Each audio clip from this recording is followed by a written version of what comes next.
Hello मेरे प्यारे बच्चों, कैसे हैं आप लोग। हम लोग सी टेट को पढ़ेंगे। प्रेस्टिक सेट सीडीपी है, 30 क्वेश्चन पढ़ेंगे।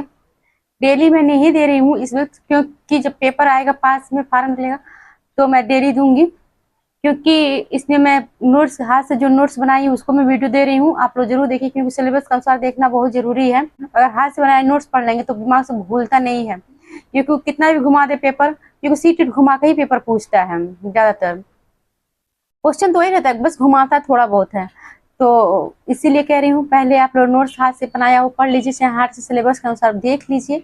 मैं दोनों वीडियो दे रही हूँ आप लोगों को। एक और बुक लाई हूँ, उससे भी मैं दूंगी आप लोगों को। तो अब डेली मिलेगी दो दो वीडियो, क्योंकि कवर करना है ना, सारा जुलाई तक पूरी कंप्लीट करनी है। तो इसीलिए मैं आप लोग को जल्दी जल्दी दे रही हूँ, देख लीजिए। जो एक बुक में एक पढ़ा रही हूँ सिलेबस में, उसे यूपी टेट के लिए भी है।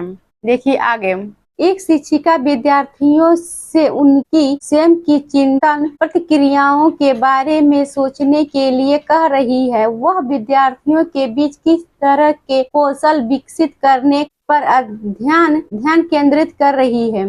ए है घोषणात्मक, बी है अधिसंज्ञानात्मक, सी है प्रतिक्रियात्मक, डी है शब्दार्थ। इसमें कौन सा सही है? इसमें मैं केवल क्वेश्चन आंसर दूंगी। जो नोट्स से बना हाथ से बनाया नोट्स पढ़ा रही हूँ उसमें मैं समझा रही हूँ, और जो बुक के माध्यम से पढ़ा रही हूँ उसमें मैं समझा रही हूँ। आप लोग वीडियो जरूर देखिए। इसमें केवल क्वेश्चन आंसर दूंगी 30 क्वेश्चन, क्योंकि बहुत लंबा वीडियो बन जाएगा, इसीलिए, क्योंकि 30 क्वेश्चन देना है मुझे। इसमें बताइए कौन सा सही है। इसमें बी सही है, अधिसंज्ञानात्मक। आगे है, निम्नलिखित में से क्या विद्यार्थियों के बीच किसी कार्य की रचनात्मक समझ को सुसाध्य करने में सहायक है।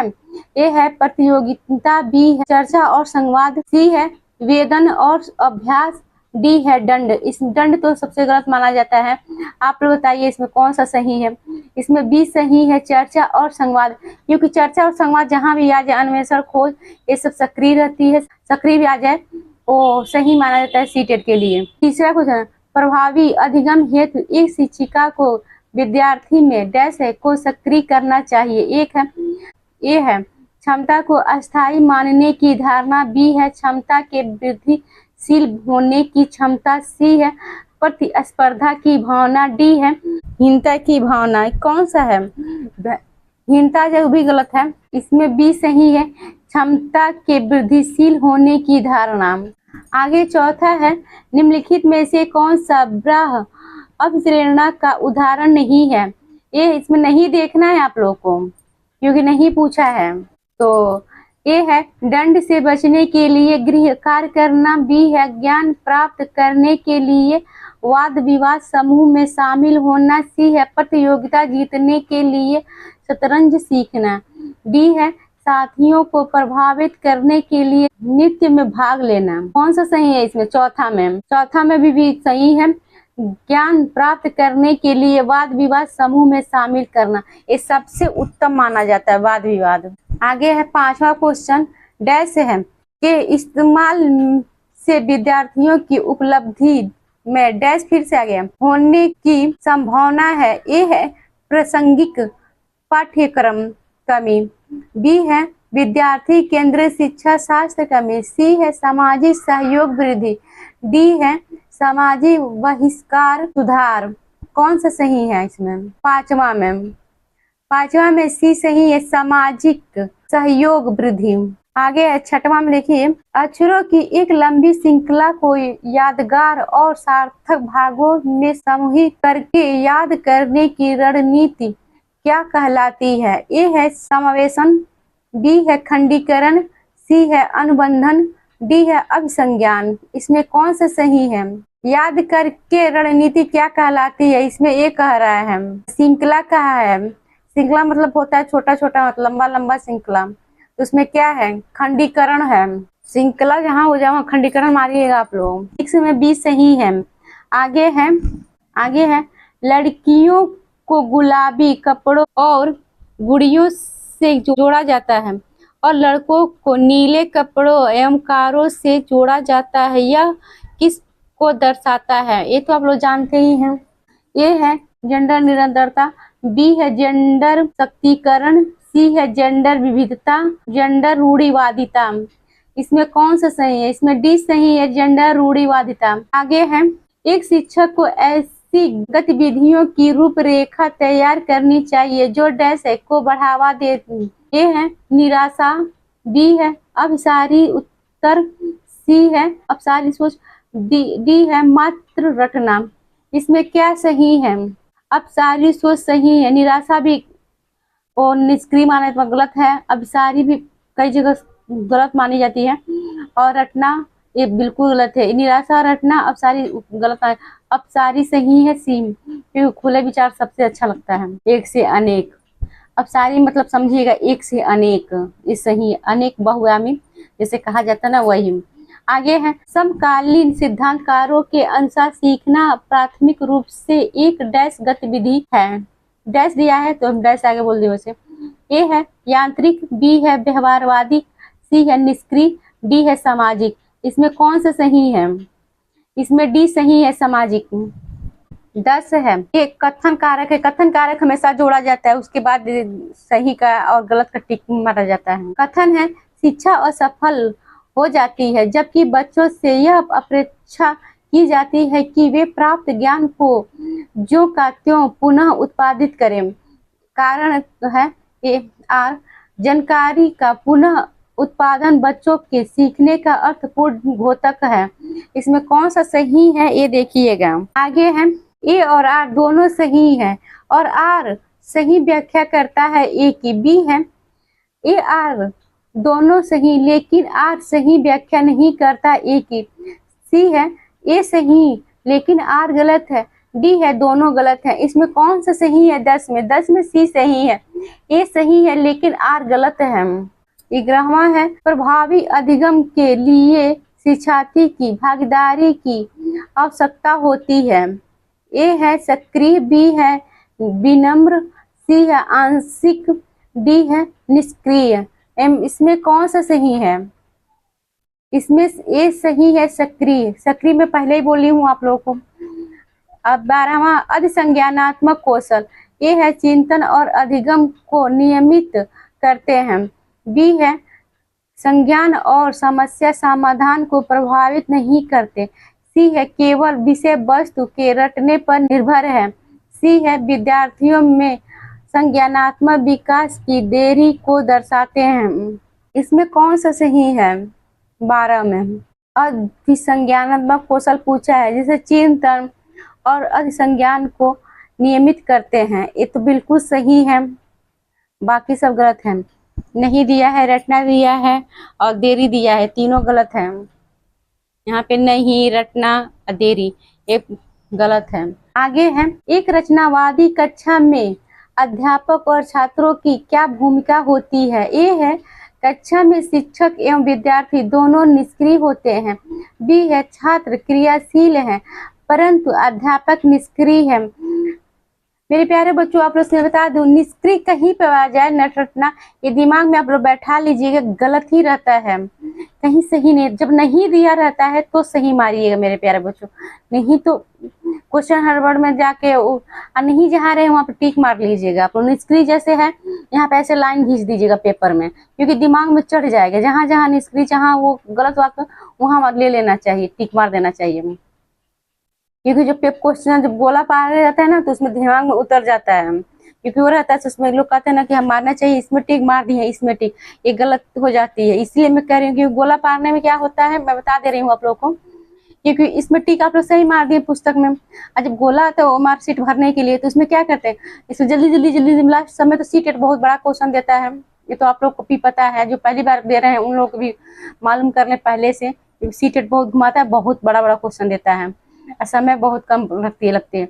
तो इसलिए कह रही गोला में इसे टिक जहाँ जहाँ से मार देंगे आप लोग, तो उसमें जब कॉपी में देखेंगे कौन सा सही है जैसे टिक तो उस पर सही जाता है, तो इसीलिए मैं कह रही हूँ आप लोगों से। आगे सी है, अभ्यास और छात्र दोनों ही क्रियाशील हैं। डी है, अध्यापक क्रियाशील है परंतु छात्र निष्क्रिय है। इसमें कौन सा सही है? 13 में सी सही है, अध्यापक और छात्र दोनों ही क्रियाशील हैं। देखिए यहाँ पे गलत दिया, यहाँ पे गलत दिया, यहाँ पे गलत दिया, ये सही है तो ये भी मार देना चाहिए, सही लगा देना चाहिए। आगे है 14वां, समस्या के समाधान की वह प्रक्रिया जिसमें लक्ष्य से आरंभ करके क्रमशः पीछे की तरफ चलकर हल तक पहुंचा जाता है। ए है अनुरूपक, बी है पश्चागामी कार्यकारी युक्ति, सी है कलन विधि, कलन विधि भी गलत रहता है, डी है स्मरण सहायक विधि। इसमें देखिए ए भी गलत है, स्मरण, ए भी गलत है, स्मरण यहाँ पे ठीक, गलन भी, अनुरूपिक भी। इसमें आप लोग क्या करेंगे, इसको लंबा खींचिए, पेपर कभी भी इसको लंबा खींचिएगा नहीं, छोटा छोटा खींचे, बड़ा बड़ा खींचिएगा। इसमें कौन सा है, इसमें बी सही है पश्चिगामी कार्यकारी युक्ति। आगे है जब बच्चे 15वां है, जब बच्चे गलतियां करते हैं, गलतियां करना स्वाभाविक है, गलती करके तो आगे बढ़ा जाता है। जो गिरेगा वही तो दौड़ेगा। ये मत कहिए कि हम इतने बार सीटेट फेल हो गए, ये हो गए, ये निराशा अपने मन में कभी मत ले। ये सोचिए कि हम आज नहीं तो कल जीतेंगे ही, क्योंकि ये जंग है, इस जंग में जीतना जरूरी सबसे ज्यादा है। आगे है ए उन्हें कक्षा में महत्व नहीं देना चाहिए, बी है उन्हें कार्य को बार बार दोहराने के लिए कहना चाहिए जब तक कि वे गलती करना छोड़ न दें, सी है उन्हें कक्षा के एक अलग खंड में बैठाना चाहिए, डी है शिक्षक को बच्चे की सोचने समझने की प्रक्रिया को समझने के लिए उसके साथ चर्चा करनी चाहिए। कौन सा इसमें सबसे ज्यादा है, इसमें चर्चा जहां आ गया, कहीं नहीं, सोचना समझना चर्चा करना, निष्क्रिय नहीं सक्रिय बनाना बच्चों को, वो सबसे ज्यादा है, रुचिकर बनाना, तो डी सही है इसमें। शिक्षक को बच्चे की सोचने समझने की प्रक्रिया को समझने के लिए उसके साथ चर्चा करनी चाहिए। 16वां है एक शिक्षक अपने छात्र को सीखने के लिए आंतरिक रूप से, आंतरिक मतलब अंदर से, सरल भाषा बता दे रही हूँ, अंदर से आंतरिक प्रेरित बनने रहने के लिए कैसे प्रोत्साहित करता है। ए है दुश्चिंता और भय पैदा करके, बी है प्रतिस्पर्धा परीक्षण करके, सी है व्यक्तिगत नैपुण्य लक्ष्यों को निर्धारित करने में उनको सहयोग करके, डी वार्षिक इनाम जैसे टॉफी देकर। इसमें कौन सा सही है, 16 में सी सही है व्यक्तिगत नैपुण्य लक्ष्यों को निर्धारित करने में उनको सहयोग देकर। आगे है 17वां किसी विद्यार्थी की योजना बनाने, जांचने, मूल्यांकन करने और अपने ही अधिगम में परिवर्तन करने की क्षमता क्या कहलाती है। ए है अवधान, बी है प्रत्यास्मरण, सी है रटना, डी है अधिसंज्ञान। क्या है, डी सही है अधिसंज्ञान। 20 से लेकर जो 26 तक पेपर हुआ है उसको आप लोग केवल पढ़िए, बार बार उसी को पढ़ते रहिए, उसी उतना ही पढ़ते रहिए आप लोग, क्योंकि पास हो जाएंगे। जो बार बार फेल हो रहे हैं उन्हीं लोग को बता रही हूँ, सबको बता रही हूँ कि उतना ही पढ़िए, हाथ से बना के नोट्स पढ़ लीजिए बस, या अपने सिलेबस के अनुसार दे रही हूँ उसको देख लीजिए, नहीं तो आप लोग QIQ पढ़िए सबसे ज्यादा 21 से लेकर 26 तक, उतना ही में पास कर ले जाएंगे, बाकी कुछ नहीं। ये देख ले वो देख ले, आप दिमाग से उतर जाएगा, क्योंकि मैं इतना ही करती हूँ, बाकी कुछ नहीं की थी। पियाजे द्वारा अधिगम को सुगम बनाने के लिए निम्नलिखित में से कौन से कारक महत्वपूर्ण माने जाते हैं। ए है शिक्षक की गतिशीलता, बी है विधित सामग्रियों का प्रावधान, सी तीसरा है मध्य स्तरीय नवीन अनुभव प्रदान करना, चौथा है सकारात्मक और नकारात्मक पुनर्बलन सुनिश्चित करना। इसमें कौन सा सही है, इसमें बी सही है, 1 2 3 3 सही है, चौथा गलत है।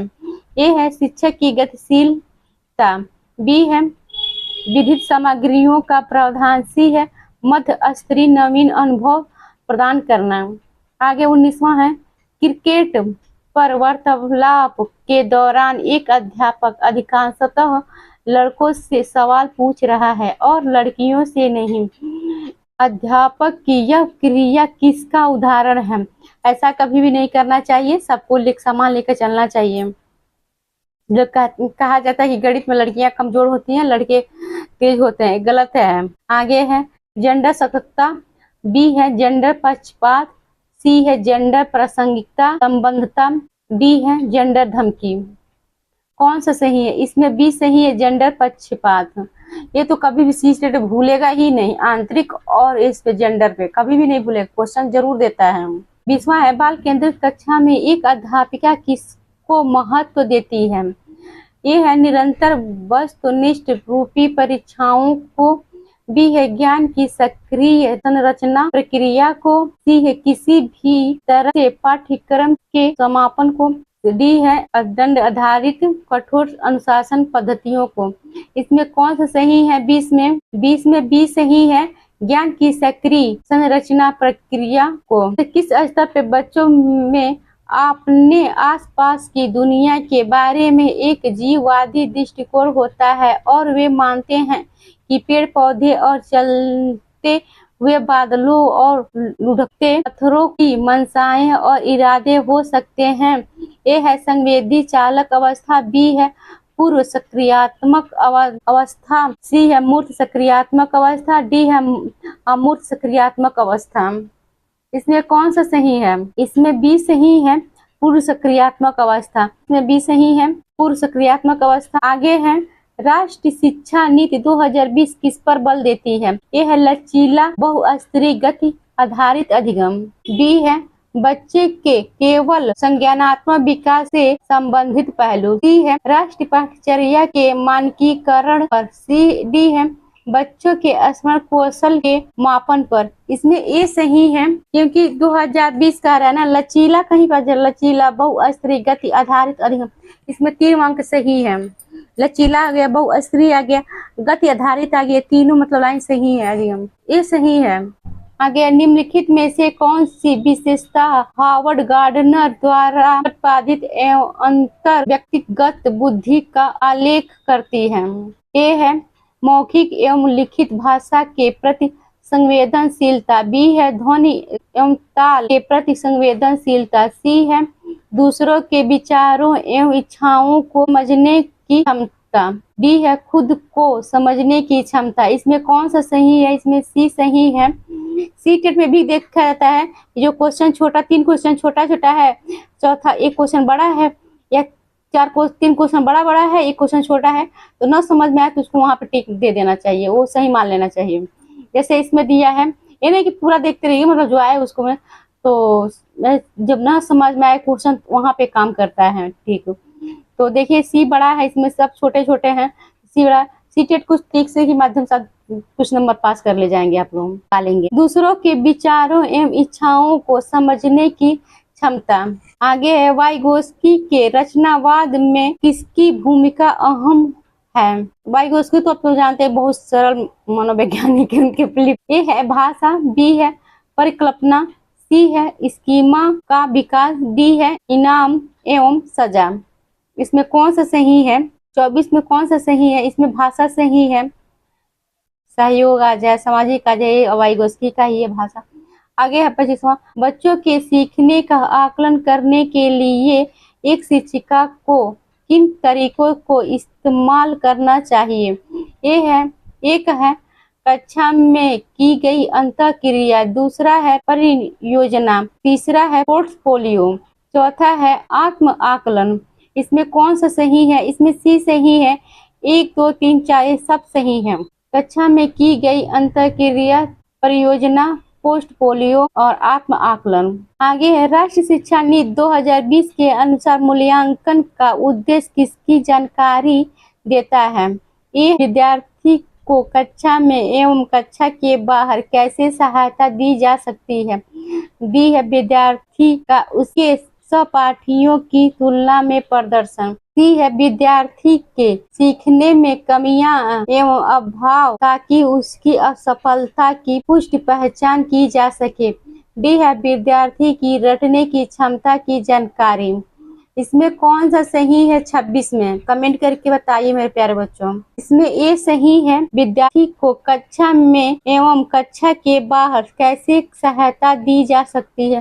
कैसे, कहाँ, क्या आ जाए, ये सब सही माना जाता है सीटेट के लिए। आगे है 27वां, निम्नलिखित में से कौन सी अधिगम और क्षमता सुसंगत रूप से लिखने की क्षमता को सीधे प्रभावित करती है? ए है डिसकैलकुलिया। बी है डिस्ग्राफिया। सी है डिसलेसिया। डी है डिस्फ्रेकिया।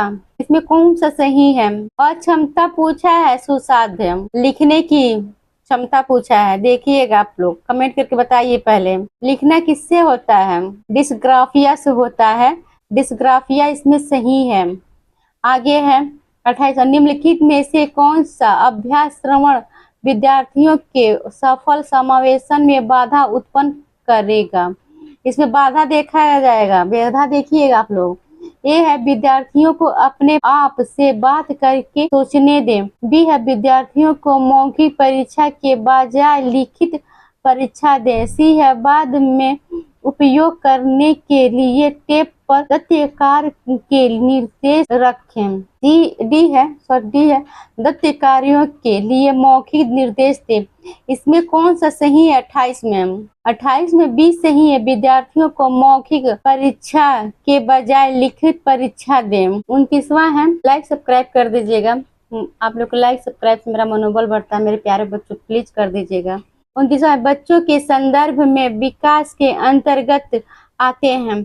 ए है केवल गुणात्मक परिवर्तन, बी है केवल मात्रात्मक परिवर्तन, सी है गुणात्मक एवं मात्रात्मक परिवर्तन दोनों, डी है न ही गुणात्मक और न ही मात्रात्मक परिवर्तन। इसमें कौन सा सही है? इसमें सी सही है, दोनों है ना, दोनों सही है। गुणात्मक एवं मात्रात्मक परिवर्तन दोनों सही है। आगे है, एक शिक्षिका यह धारणा रखती है कि लड़के अधिक बुद्धिमान और जोखिम लेने वाले होते हैं और लड़कियां आज्ञाकारी और ईमानदार होती हैं और इनके अनुसार व्यवहार करती हैं। यह किसका उदाहरण है? इसमें 3 क्वेश्चन आ गया, देखिए एक ही चैप्टर से। एक ही क्वेश्चन घुमाया कैसे है, देखें।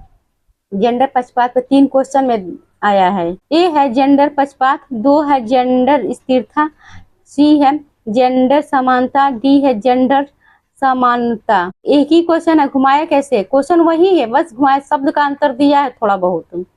इसमें बताइए 30 में कौन सा सही है? 30 में ए सही है, जेंडर पक्षपात। कमेंट करके कुछ भी पूछना है तो पूछ लीजिए। आज जैसे पढ़ाने कहेंगे वैसे केवल 30 क्वेश्चन कहेंगे। डेली पढ़ाने के साथ मैं 30 क्वेश्चन डेली दूंगी और नोट्स कहेंगे, नोट्स जैसे पढ़ा रही है नोट्स और क्वेश्चन दोनों दे रही हूँ। जैसे नोट्स एक वीडियो बना दे रही हूँ, हाथ से बनाया हुआ नोट्स का उसका वीडियो दे रही हूँ, क्योंकि हॉस्पिटल मुझे जाना भी जरूरी है, मेरे पैर में खून जमा है तो इसीलिए कह रही हूँ आप लोगों को। जैसे कमेंट करके बताइए आप लोग। लाइक सब्सक्राइब करना मत भूलिएगा प्लीज। मेरे प्यारे बच्चों, जो पूछना है पूछ लीजिएगा।